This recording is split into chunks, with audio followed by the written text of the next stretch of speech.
آج ہم تحریک لبیک کے کارکنوں پر جو ظلم ہوا ہے، جو جبر ہوا ہے، جو تشدد ہوا ہے، ہم ان مظلوموں کے ساتھ ہیں اور پورے پاکستان کے عوام عاشقان مصطفیٰ کے ساتھ ہیں۔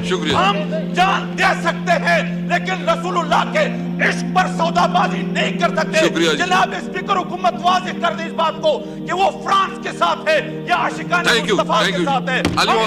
ایمان کا تقاضا ہے، رسول اللہ صلی اللہ علیہ وسلم خود فرماتے ہیں من سب نبیا فاقتلوہ، یہ قرآن کا فرمان ہے اور ہمارے آئین اور قانون کا حصہ ہے۔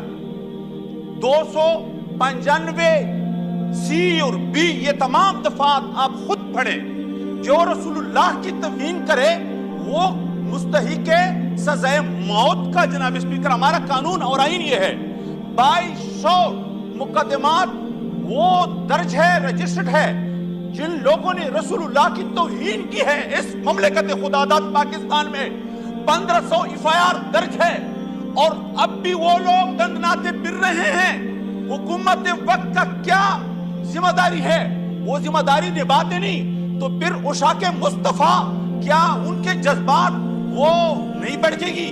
وہ تو میدان عمل میں نہیں نکلے گی، آپ بھی مجبور ہو جائیں گے۔ آپ بھی مسلمان ہیں، میں بھی مسلمان ہوں،